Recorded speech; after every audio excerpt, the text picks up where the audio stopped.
True seeker of God, నిజమైన భగవంతుడు సాధకుడు, భగవంతుడు యొక్క సాధకుడు, నిజమైన సాధకుడు గురించి మనం ఒక విషయం తెలుసుకుందామండి. బిఫోర్ దట్, సో బాబా దగ్గరికి రావడానికి సో బాబా ఒక మెసేజ్ ఎంత దూరం ఉన్నా, మీరు ఏ మూల ఎక్కడున్నా ప్రపంచంలో ఆయనతో మీకు ఉండి రావాలంటే ఎంత దూరం ఉన్నా ఆయన మనం కనెక్ట్ అవుతాం. ఏదో డిస్టెన్స్ ప్రాబ్లం కాదు, ఏదో పూనా దగ్గర ఉండాలి, బాబా దగ్గరగా ఉండాలి కాబట్టి ఎంత మారు మూల ప్రపంచంలో ఉన్నా ఎక్కడో ఉన్న బాబా దగ్గరికి ఆయన కలుస్తాడు. అది ఎలాగో మనం ఈ రోజు కాదు ఈ స్టోరీ ద్వారా తెలుసుకుందాం. సో మీరు యాక్చువల్లీ మీ అందరికీ ఒక స్టోరీ ఒకటి ఉంది. అతను ఎవరైనా సి లీక్ అని ఒక మాంక్, సి లీక్ అని ఒక అతను రష్యన్ యాక్చువల్గా. అతను మాంక్ అంటే అతను మన ఒక సాధువు అన్నమాట, మాంక్ అయిపోతాడు. అతని గురించి ఉంది. ఈ లీక్ అని అతను ఒరిజినల్ గా అతను రష్యాలో పుట్టాడు. రష్యాలో ఎక్కడో మారుమూల విలేజ్ లో పుట్టాడు. అతను పుట్టేసరికి ఆ కంట్రీలో అంతా కమ్యూనిస్ట్ కంట్రీ, భగవంతుడి గురించి కానీ దేవుడి గురించి కానీ ఏమీ లేదు అసలు. సో వచ్చి రష్యాలో చదువుకున్నాడు. చదువుకున్న తర్వాత అతను జర్నలిజం కోర్స్ గురించి, ఉన్నత విద్యకి అప్పుల్లో ఆ కోర్స్ గురించి, జర్నలిజం గురించి లండన్ వచ్చాడు. లండన్లో వచ్చి జర్నలిజం నేర్చుకున్నాడు. జర్నలిజం కోర్స్ చేసి జర్నలిస్ట్ అయ్యాడు. జర్నలిస్ట్ అయ్యాడు అంటే ఎక్కడో రష్యాలో పుట్టినవాడు. వాడు స్వతహాగా ఎడ్యుకేషన్ లేక జర్నలిజం కోర్సు లండన్లో వచ్చి లండన్లో ఆ జర్నలిజం కోర్సు నేర్చుకున్నాడు. ఒక జర్నలిస్ట్ గా చేసిన అతని పేరు లీక్, సి లీక్ అంటారు. ఆ లీక్ చేస్తున్నప్పుడు అతను అప్పటి వరకు మామూలుగా అతను భగవంతుడి గురించి కానీ ఎత్తగైదు. కానీ first time Swami Vivekananda 1893లో America వెళ్ళినప్పుడు, అప్పుల్లో స్వామి వివేకానంద ఒక సన్యాస్యం సాంగ్ అని ఫేమస్ సాంగ్ ఆ రోజులో Swami Vivekananda all religious world దానిలో చెప్పాడు. దాన్ని సాంగ్ ఆఫ్ సన్యాస్యం అని ఆ రోజుల్లో చెప్తే, ఇతను ఆ సాంగ్ విని, వివేకానందుడు ఆ రోజుల్లో 1893లో చెప్పిన సాంగ్ ఆఫ్ సన్యాసి విని, అతను అది ఆ సాంగ్ అతను స్వామి వివేకానంద ఇది ఆయన హృదయానికి అతుకుపోయిందట. విని అంటే అప్పటి వరకు అతను భగవంతుడి గురించి కానీ ఏం లేదు. ఒక్కసారి అతుకుపోయి ఆ సాంగ్ గురించి ఎప్పుడు పడుకున్నా కూర్చున్నా అదే సాంగ్ రింగ్ అవుతుందట అలాగా అతనికి మెదడులో. సో అప్పుడు అతను దృష్టి స్వామి వివేకానందది, రామకృష్ణ పరమహంస టీచింగ్స్ మీద చదివి ఒక శిష్యరికంగా అదే ఒక అతను వాళ్ళ తలక ఫాలో అయ్యి, రామకృష్ణ పరమహంస తలక ఫాలో అయ్యి, సో ఇతను ఏం చేశాడంటే మాంక్ కింద మారిపోయాడు, ఒక సన్యాసి కింద మారిపోయాడు. జర్నలిజం చేస్తున్నవాడు లండన్ లో బ్రిటిష్ లో వాడు ఒక సన్యాసి కింద, సాధువు కింద మారిపోయాడు. సాధువు మారిపోగానే ఆ సాధువు తలక ఐడియల్స్, ఆ డిసిప్లిన్షిప్ అన్ని అతను నేర్చుకుని సాధువు తలక డ్రెస్ వేసేసుకుని రియల్ సాధువు కింద స్వామి సార్ వినిపిస్తారు సారీ టు డిస్టర్బ్. అతను పూర్తి పేరు చెప్తాను. సి లీక్ అండి,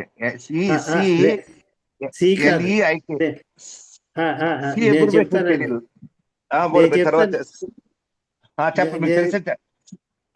ఒక నిమిషం ఆగండి. క్రిస్టియన్ సాధు లీక్, క్రిస్టియన్ సాధు లీక్ పూర్తి పేరు. సాధు రావాలి, క్రిస్టియన్ అంటారు కదా, క్రిస్టియన్ సాధు అంటే ఆ క్రిస్టియన్ సాధు అంటే అసలు క్రిస్టియన్ సాధు అని మామూలుగా టైటిల్, పేరు లీక్. అదే అంటే మన వాళ్ళు క్రిస్టియన్ సాధు వచ్చారు, మండలి వాళ్ళు సాధు అని సి లీక్ అని ఉంది.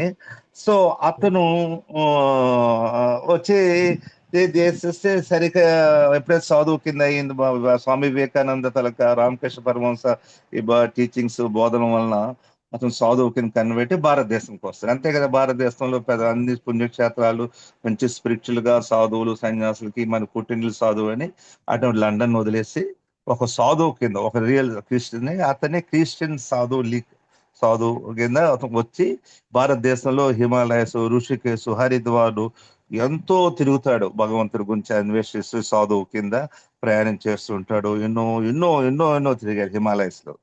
తిరిగితే యూరోప్ వదిలి తిరుగుతుంటుంటే ఆఖరికి తిరిగి ఒక హిమాలయస్ లో మోడర్న్ ఆశ్రమం అని ఉంది. అక్కడ ఆశ్రమంలో అక్కడ సెటిల్ అయ్యాడు, అక్కడ జాయిన్ అయ్యాడు ఫైనల్ గా. అంతే తిరిగి ఆ ఆశ్రమంలో చుట్టుపక్కల ఆశ్రమం జాయిన్ అయిన తర్వాత కానీ అతనికి ఏమవుతున్నదంటే ఈ చాలా అతను ఏదో ఇన్ని హిమాలయస్, ఋషికేశ్, హరిద్వార్ అన్ని తిరుగుతున్నాడు, భగవంతుడి గురించి తిరుగుతున్నాడు, సాధువు కింద పాపం చాలా అంతా బాగానే ఉంది. కానీ అతను ఏదో మిస్ అవుతున్నాడు. అది దేని గురించి వచ్చాడో ఆ సత్యం, అది ఏదో తిరుగుతున్న అన్ని ఆశ్రమాలకు వెళ్తున్నాడు కానీ అతను is not able to satisfaction లేదు, ఎక్కడో సమ్ మిస్ అవుతున్నది. స్పిరిట్ ఆఫ్ ట్రూ రినౌన్సియేషన్, నిజమైన స్పిరిట్ నాకు మిస్సింగ్ ఉన్నది అని అతనికి అనిపిస్తుంది మనసులో. ఆఖరికి ఆశ్రమం జాయిన్ అయ్యారు. జాయిన్ అవుతే ఆ చుట్టుపక్కల శిష్యులు, తను కొలీగ్స్ ఉంటారు కదా ఆల్రెడీ అక్కడ ఉన్న శిష్యులు, వాళ్ళతో జాయిన్ అయ్యాడు. కానీ అక్కడ ఏమవుతున్నాయి, హిమాలయస్, ఋషికేశ్ ఉన్నట్టు అతను ఏం చెప్తున్నాడంటే, అతను స్వయంగా చెప్పింది అతను అంటాడు, అక్కడ ఆశ్రమంలో ఒరిజినల్ గా ఆశ్రమాలు పెట్టిన గురువుల తాలూకా ప్రిన్సిపల్స్ వేరు, ఇక ప్రాక్టీస్ చేస్తున్న ఫాలోవర్స్ డిఫరెంట్ గా ఉందట, ఆర్థోడాక్స్ గా డిఫరెంట్ గా ఉంది. ఆశయం ఏదైతే గురువు ఆశ్రమం పెట్టాడో అలా లేదు, ఆశయం ప్రకారం నడవట్లేట, చాలా కారంగాలు మొత్తానికి చాలా డిఫరెంట్ గా నడుస్తుంది. సో అదొకటి నచ్చట్లేదు అతనికి. ఇక్కడ ఏదో మిస్ అవుతున్నాను, ఏదో నిజమైన స్పిరిట్ మిస్ అవుతున్నానని అతను ఉన్నది. సో ఇలాగా స్ట్రగుల్ అవుతుంటే ఇతను ఆఖరికి స్పిరిట్ రియల్ రామకృష్ణ పరమహంసక రియల్ డిసిప్లిన్ అయిపోయాడు. రామకృష్ణ పరమతలక శిష్యుడు కింద అతను అన్ని ఫాలో అవుతున్నాడు. ఆ రామకృష్ణ పరమహంస మీద తెలుసు, ఇది పర్ఫెక్ట్ మాస్టర్ మన లాస్ట్ సెంచరీలో. సో అప్పుడు ఒక రోజు అట రామకృష్ణ పరమహంస ఇతనికి ఇన్వర్డ్ గా ఆంతరంగిక లీక్ చెప్పేట, డైరెక్ట్ చేసేట, you leave Himalaya and go to master Meher Baba అని చెప్పాడు రామకృష్ణ. అతని హృదయంలో ఇన్నర్గా వాయిస్ వచ్చింది, నువ్వు ఇక్కడ హిమాలయస్ వదిలేసి వెళ్ళిపో, నువ్వు ఇక్కడ మెహర్ బాబాని వెళ్ళి మీటు, మాస్టర్ మెహర్ బాబాని మీటు అని చెప్పారట. ఎవరు? రామకృష్ణ పరమహంసని తన హృదయాంతలో ఇన్నర్ వాయిస్ అని చెప్పిందట. సో అప్పుడు కొలీగ్స్ ఉంటారు కదా, ఎవరో ఈ మెహర్ బాబా అని అందరూ వాకప్ చేస్తే చేయగా కొన్నాళ్ళు తోటలేదు, చేయగా ఎంత వచ్చిన వాళ్ళని వెళ్ళిన వాళ్ళని అందరిని అడగగా ఎవరో ఒకటి అడ్రస్ చెప్పారు. ఇది ఏ సంవత్సరం? ఆల్మోస్ట్ 1928 సంవత్సరం, చాలా ఎర్లీ డేస్ బాబా మెహరాబాద్ లో. సో ఆ శిష్యులు అందరూ చెప్పారట, నేను ఇంక అక్కడికి వెళ్తానంటే వాళ్ళందరూ భయపెట్టారట, ఎవరో బాబా అంటున్నావు, నీకు హిప్నాటిజం చేసేస్తాడు, అది చేసేస్తాడు, ఈ బాబాతో నమ్మకూడదు అని పాపం తన ఫ్రెండ్స్ కొలీగ్స్ ఉంటారు కదా ఆశ్రమంలో, వాళ్ళందరూ భయపెడితే ఇతను మళ్ళీ సంశయించాడు, ఇదేంటో వీళ్ళందరూ ఇలా ఉంటున్నారు, చూస్తే రామకృష్ణ పరమహంస వెళ్ళి మీట్ అవ్వమంటున్నాడు. కొన్నాళ్ళు మళ్ళీ పాపం విరకాటంలో పడ్డాడు. ఫైనల్ గా వాళ్ళందరూ జరిపించారు, నువ్వు హిప్నైజేషన్ చేసేస్తారు, నువ్వు మోసపోతావు, నువ్వు యూరోపియన్వి, నేను ఇదిగా చేస్తారు, చాలా జరిపించారు. మొత్తానికి అది భయపడ్డాడు. రామకృష్ణ పరమహంస చెప్పింది చూసి ఫైనల్ గా సో అతను మా అడ్రస్ కొనుక్కుని మెహరాబాద్ అక్టోబర్ 1928లో వస్తాడు. సో అప్పుడు మెహరాబాద్ లో పరిస్థితి ఎలా ఉంది? డ్రై ల్యాండ్, అంటే ఏమీ లేదు. చూస్తే ఆ వాటర్ ట్యాంక్, ఇంకా సమాధి కూడా కన్స్ట్రక్షన్ లేదు. ఇక్కడ పోస్ట్ హౌస్ బిల్డింగ్, ఇప్పుడు లోయర్ మెహరాబాద్ లో మనం మెస్ క్వార్టర్స్ అని మనం ఇప్పుడు ధర్మశాల కింద ఉంది, అది ఒకటి. ఈ మూడు తప్ప ఏం లేదు. ఈ బాబా జోపి తర్వాత కన్స్ట్రక్ట్ చేశారు. డ్రై ల్యాండ్, వర్షాలు లేవు, వేడి, అట్మాస్ఫియర్ ఎలా ఉండేది అలా ఉందట. సో అతను ఎక్కడ తిరిగి వచ్చాడు? హిమాలయస్ లో తిరిగి వచ్చాడు. మంచి మంచి కొండలు, మంచి మంచి ఆశ్రమాలు ఉన్నది, గంగారి మంచి వచ్చాడు. ఇక్కడ చూస్తే వాతావరణం డిఫరెంట్ గా ఉంది. మెహరాబాద్ వచ్చాడు, ఏంట్రా ముందు అనుకున్నట్టు నేనేం తప్పు వచ్చేనా ఇక్కడ, మన ఫ్రెండ్స్ కొలీగ్స్ చెప్తూనే ఉన్నారు, శేషు మా ఫ్రెండ్స్ ఇంత చూసుకో జాగ్రత్త అని ముందు భయపడ్డట మెహరాబాద్ చూడగానే ఆ వాతావరణం అంతా. సో బాబాలో అప్పుడు చాలా వేడిగా ఉండేది, అసలు ఏం ఉండేది కాదు, డ్రై కనిపించింది, మీకు అందరికి తెలిసిందే. సో అప్పుడు నువ్వు వెళ్ళి అతను ఏం చేశాడు, మొత్తాన్ని బాబాని కలిశాడు. అది రాస్తాడు.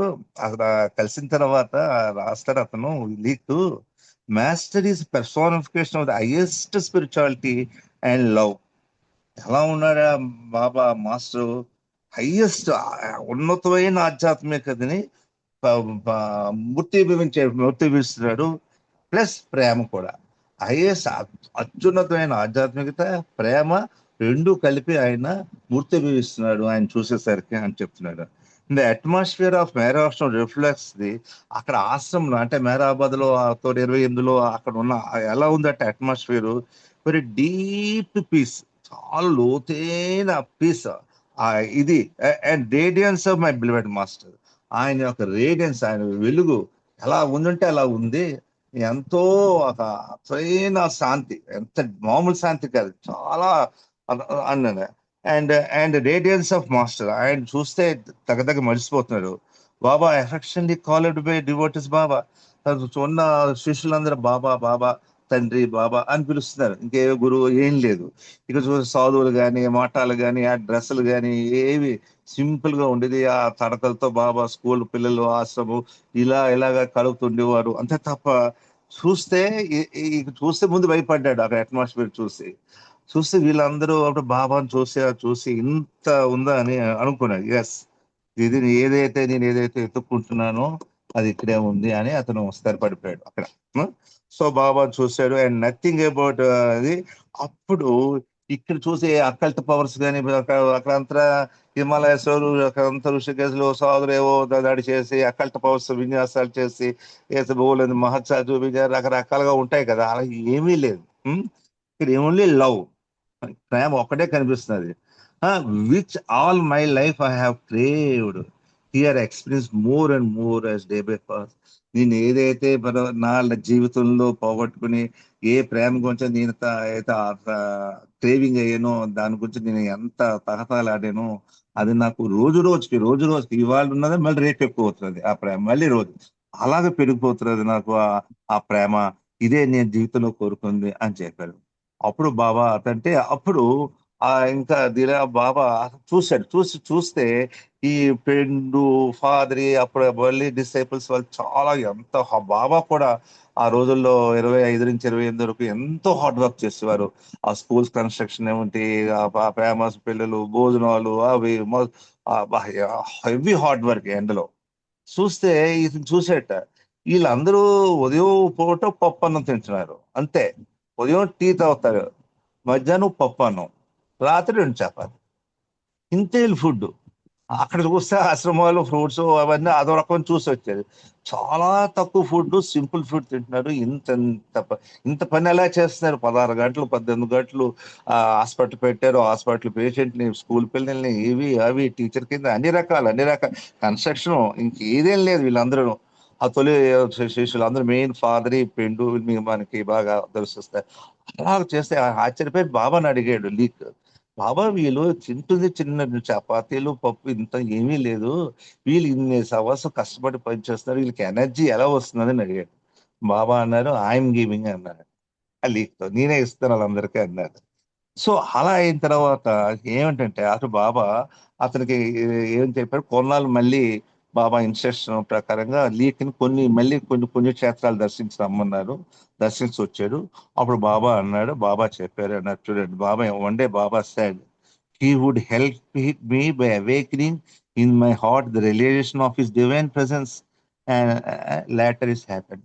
నీకు ఆ భగవంతుడు, నీలో ఉన్న ఆ భగవంతుని నేను మేలుకొల్పుతాను, నీకు బాబా సాక్షాత్కారం ఇస్తాను, నేను ముక్తి ప్రసాదిస్తాను బాబా ముందుగానే చెప్పారు. ఆయన వచ్చిన కొద్ది రోజులకే చెప్పారు, నీకు ఇచ్చేస్తాను భగవత్ ముక్తి, నీకు మోక్షం ఇస్తాను బాబా క్లియర్ గా చెప్పారు.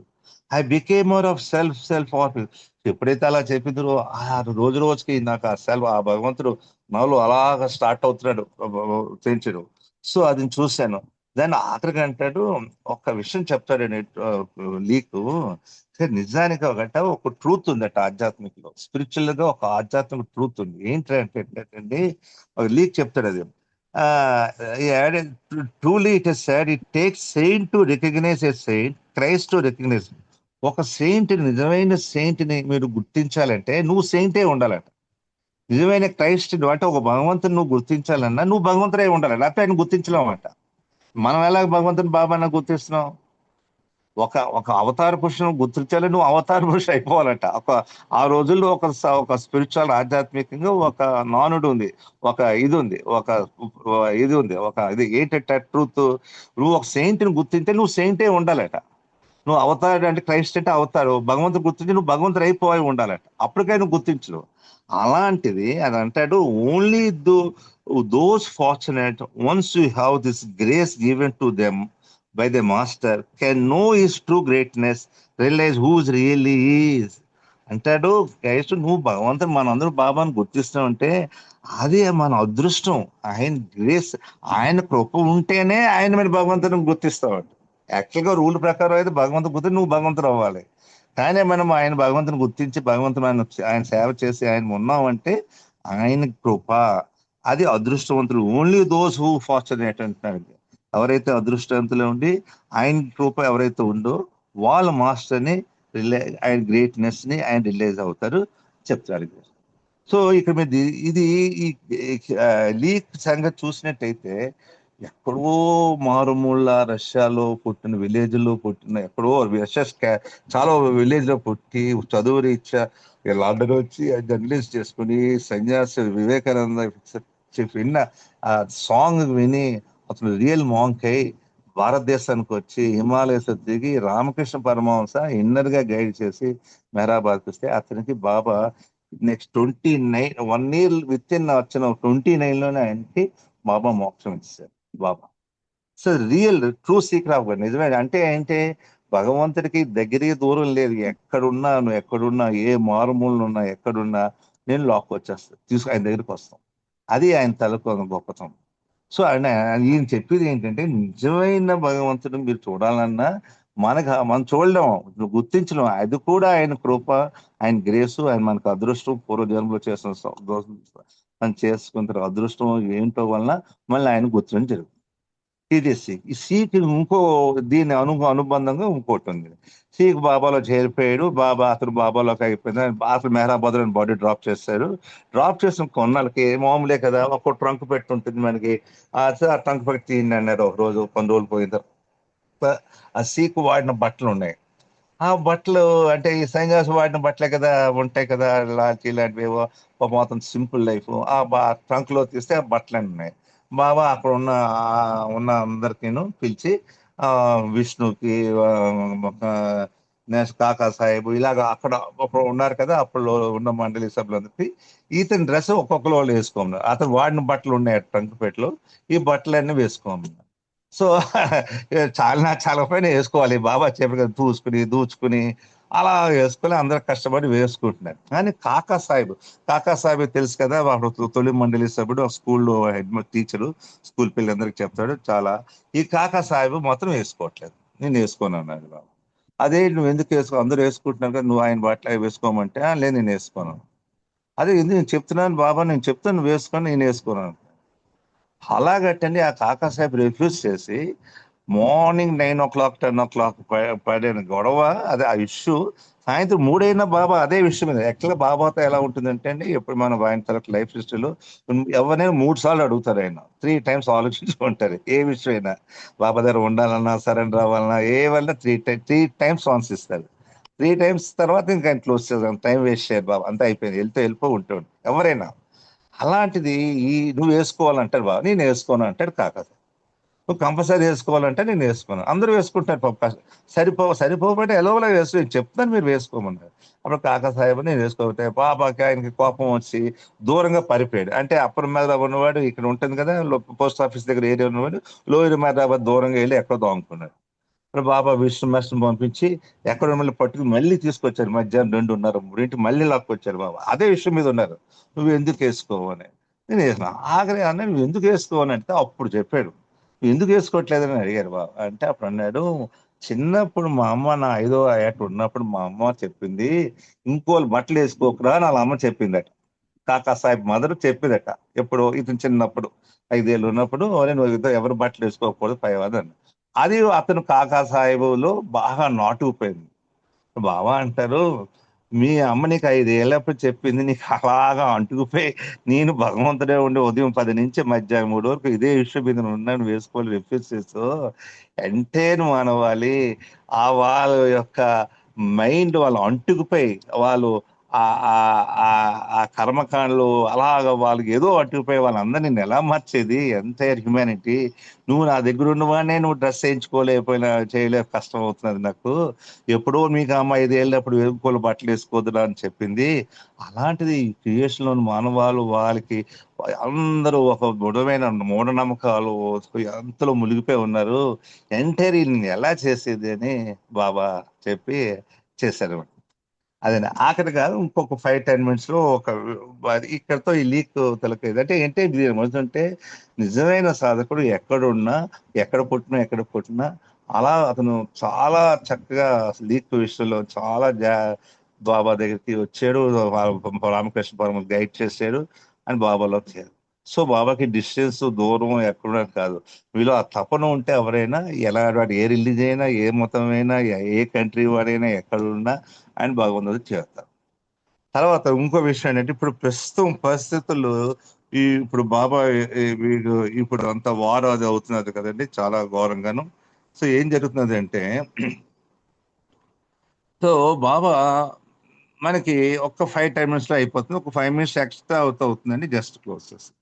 బాబా ప్రేమికులు అనేక కొందరు అడిగారు. బాబా ప్రేమికులు అనే ప్రశ్నలు ఆధారంగా ప్రస్తుతం ప్రపంచ పరిస్థితి ఇప్పుడు చూశారు కదా, వార్ ఎంత పీక్ లో అవుతున్నది, ఎక్కడ ఇదిగా ఉంది, మీ అందరికి తెలుసు. ఈ ప్రస్తుత ప్రపంచ పరిస్థితుల గురించి బాబా చెప్పదలుచుకుంది ఏంటి, బాబా ప్రవచనం ద్వారా మనందరికీ ఒక విషయం తెలుసు. అందరికి బాబాలో తెలుసు, 3/4 భాగం నాశనం అయిపోతుందని, అది ఎప్పుడో జరుగుతుందని మన బాబా ఎప్పుడు జరుగుతుందో బాబా స్పష్టం చెప్పలేదు. 3/4 ద వరల్డ్ నాశనం అవుతుంది, మన అందరికీ తెలుసు, మన డిస్కోర్స్ బాబా చెప్పిన మెసేజ్ ప్రకారంగా. కానీ భవిష్యత్తులో కొన్ని విషయాలు బాబా ఉన్నప్పుడు బాబా త్రూఅవుట్ కొన్ని విషయాలు అంటే, ఈ భవిష్యత్తులో జరిగే సంఘటనల గురించి ఆయా మండలికి వివిధ సందర్భాల్లో కొన్ని సంకేతాలు ఇచ్చారు బాబా. అవి ఏమిటో ఇప్పుడు మనం చెప్పుకుందాం. ఇప్పుడు వారు అవుతున్నది కదా, అది మన విషయాలు జస్ట్ చెప్పుకుందాం. ఒకసారి మన్సారి ఏం చెప్పిందంటే, మన్సారి ప్రకారం బాబా ఇలా అన్నారట. మన్సారితో పాఠశాలలు, మత సంస్థలు, బ్యాంకులు అన్ని మూతపడిపోతాయన్న. అంటే యుద్ధాలు ఏవే వచ్చినో ప్రభుత్వం మన్సారికి ఒకసారి చెప్పాట. అలాగే భవిష్యత్తులో జరిగే వినాశనం గురించి మాట్లాడేటప్పుడు బాబా ఎప్పుడైనా ఇలాగా 3/4 భవిష్యత్ ఫ్యూచర్ లో ఎలా అవుతుంది, వినాశనం అవుతున్నప్పుడు బాబాట ఏం చేసేవారట, తన చేతితో నోరు మూసుకుని తల ఊపుతూ ఆయన కళ్ళ నుంచి కన్నీళ్ళు కార్చేవాట బాబా. పాపం భవిష్యత్తు ఇలా అయిపోతుందని చెప్పేటప్పుడు బాబా తన నోరు మూసుకుని అది చెప్పి కళ్ళంటే తల ఊపుతూ ఇలాగా కళ్ళంట కన్నీళ్ళు కార్చేవాట. ఆ తర్వాత మండలితో బాబా చెప్పారట, నేను మీకేమీ చెప్పలేను, చెప్తే మీరు భయంతో చనిపోతారు, అంత ఘోరంగా ఉంటుంది మాట. బాబా అన్నారట, నేను ఇప్పుడు ఏమీ చెప్పలేను, చెప్తే మీరు చనిపోతారు భయంతో అన్నారట. ఈరి చేంజ్ అదే మన మనసారి మైక్ చెప్పారు భవిష్యత్తులో ఎలా ఉంటుంది పది. ఒకసారి ఈరి చెప్పిన ప్రకారం బాబా ఇలా అన్నారు, భయంకరమైన బాధ భయంకరమైన బాధ ప్రపంచాన్ని ఆవరించబోతోంది. లక్షలాది మంది మరణిస్తారు, ప్రభుత్వాలు విఫలమవుతాయి, వైద్య శాస్త్రం విఫలమవుతుంది, సాంకేతికత కూడా విఫలమవుతుంది. బాధ పరాకాష్ఠ చేరినప్పుడు మానవత్వం అంటే హ్యుమానిటీ సంపూర్ణ నిరాశలో నన్ను ఆశ్రయిస్తుంది. అప్పుడు నీ మౌనాన్ని భంగం చేస్తారు, మౌనాన్ని విరమిస్తానని చెప్పారు. ఇది ఇంకా ఇలా చెప్పారు, బాబా భారతదేశం అత్యధికంగా బాధపడుతుంది. India will suffer mostly spiritually అని Baba, because spiritual country suffering will be more in India. So అది బాబా చాలాసార్లు చెప్పారు, భారతదేశం అత్యధికంగా బాధపడుతుంది. కానీ చివరికి ప్రపంచానికి ఆధ్యాత్మిక నాయకత్వం వస్తుంది, భౌతికంగా కాదట. ఇది చెప్పింది, స్పిరిచువల్కి లీడర్షిప్ అవుతుంది ఇండియా అన్నారు. బాబా ఇంకోసారి ఇలా అన్నారట, చూడండి, మీరు అప్పుడు మీరు కొద్దిపాటి డబ్బులు తీసుకువెళ్ళి ఒక సంచి బియ్యం ధాన్యం తీసుకొస్తాం, అంతే కదా. మనకు చేతితో అలా డబ్బులు పట్టుకెళ్తే ఒక బ్యాగ్ నిండా వస్తువులు బియ్యము 10 kg బియ్యం కొనుక్కొస్తాం. కానీ ఒక సమయం వస్తుందట, మీరు ఒక సంచి నిండా డబ్బుతో వెళ్ళి ఒక గుప్పెడు ధాన్యం మాత్రమే మీకు దొరుకుతుంది అన్నారు బాబా. ఇప్పుడు చిన్న సంచిలో 50 రూపాయలు 100 రూపాయల నోట్ చిన్న చేతిలో ముడుచుకుని చిన్న ఆ డబ్బుని చేతితో పట్టుకునేలాగా వెళ్తే మనం బోల్ సామాన్లు కొనుక్కొచ్చు, నిండా వస్తాయి బియ్యం. కానీ పరిస్థితి ఎలా వస్తుందంటే ఫ్యూచర్ లో బాబా చెప్పారట, మీరు ఏ సంచితో నిండా ధాన్యం బియ్యం తెచ్చారో అదే సంచి నిండా డబ్బులు పట్టుకెళ్తే గుప్పుడుతో పట్టుకెళ్తున్నారు డబ్బు, గుప్పుడు చేతితో అంత బియ్యం, అంత ధాన్యం, అంత బియ్యం దొరుకుతాయి. అది పరిస్థితి వస్తుందట. మరొక సమయం తినడానికి ఏమీ ఉండదట, తినడానికి చాలా కష్టం అంటున్నారు. మరొక సమయం వస్తుంది, తినడానికి సమయం ఉండదు, ఏమి ఉండదు. కానీ బాబా ఎంతక్క చెప్పాడు, నా ప్రేమికులకు మాత్రం నేను ఒక ముద్ద ధాన్యాన్ని ఇస్తాను, ఒక ముద్ద మాత్రం మీకు ఇస్తాను అంటున్నాడు బాబా. దొరకదట తినడానికి ఫ్యూచర్ లో. ఈరి స్పష్టం చేశారు. ప్రేమికులంటే బాబా ప్రేమికులే కాదట, అన్ని మతములైన నిజమైన భక్తులను ఉద్దేశించి ఈరిచ్ మరి క్లారిఫికేషన్ ఇచ్చారు. ఒక రాష్ట్రం నుంచి ఒక రాష్ట్రం ప్రయాణం చేయాలంటే చాలా కష్టతరం అవుతుంది. ఈరిచ్ ఇలా అంటున్నారు, తూర్పు నుండి ఒకటి, పడమర నుండి మరొకటి, ఇలా 2 మహా ఎలుగుబంట్లు ఢీక్కుంటాయి. వాటి వెన్నుముకలు విరిగిపోతాయి. ఒకటి పూర్తిగా శక్తి కోల్పోయి నిలబడలేని స్థితిలో చేరుకుంటుంది. మరొకటి తన పూర్వ వైభవం తిరిగి పొందలేదు. బాబా బొంబాయి గురించి చెప్తూ, బొంబాయిలో ఆ రోజులో బొంబాయి అంటే ఇప్పుడు ముంబై, అప్పుడు బొంబాయి అనేవారు. ఇలాంటి బొంబాయి వెలవెలపోతున్నట్ట, ఎవ్వరు ఉండరట. ఎలా అట, కోల్బాలో ఒకడు, దాదాలో ఒక వ్యక్తి మాత్రమే కనిపిస్తారట. కోల్బా ఉంటుంది బొంబాయిలో, ఒకడు ఉంటాడట, దాదాలో ఒకడే కనిపిస్తాడట. బహుజీ ప్రకారంగా ఏమంటున్నారంటే, ఈ లోకాన్ని నాశనం చేసే ఇదివే కాదు, సహజ విపత్తులు మరియు వ్యాధులు కూడా చేస్తాయి. ఇప్పుడు వరకు మీరు ఎప్పుడు వినని విచిత్రమైన వ్యాధుల కాలక్రమంలో ఉద్భవిస్తాయి. అవి ప్రపంచాన్ని శాస్త్రవేత్తలు అయోమయంలో పడేస్తాయి. అతడు మరి అంత ఇలా అంటాడు, ఒక సమయం వస్తుందట. ఈ బాబుజీ మళ్ళీ చెప్తున్నారు, విద్యుత్ ఉండదు, ఎక్కడ కరెంట్ ఉండదు, విద్యుత్ లేక పట్టణాల్లో త్రాగునీరు కూడా అందుబాటులో ఉండదు. ఇవన్నీ మండలి సభ్యులు సంవత్సరాలుగా అంటే ఇతను రాశాడు. అన్ని మండలి సభ్యులు భవిష్యత్తులో బాబా చెప్పినప్పుడు వాళ్ళకి ఒక్కొక్క వర్డ్ మనసారికి ఏం చెప్పారు, బాబుజీకి చెప్పి, ఇది చెప్పినవన్నీ ఇతను మన అయితే రియల్ ట్రెజర్లో అతను చేసి రాశాడు. సో ఇవన్నీ ఇలా జరుగుతాయి. సో దాన్ని మౌనం చేస్తారా అడిగాను నేను. ఆయన మౌన వివరం కేవలం ఆరంభం మాత్రమే. ఈరిచ్ గారు తరచు ఇలా అంటారు, 55లో బాబా ప్రకటించినట్లు 70 సంవత్సరాల తర్వాత ప్రపంచం అంతా నా దగ్గర వస్తుంది అంటే 2025 నాటికి అది అందువల్ల మౌన వివరం సమీపంలో ఉందేమో. అలాగే ప్రపంచంలో 3 వంతులు నాశనం అయ్యి 1 వంతు ఆయన వద్దకు చేరుతుంది.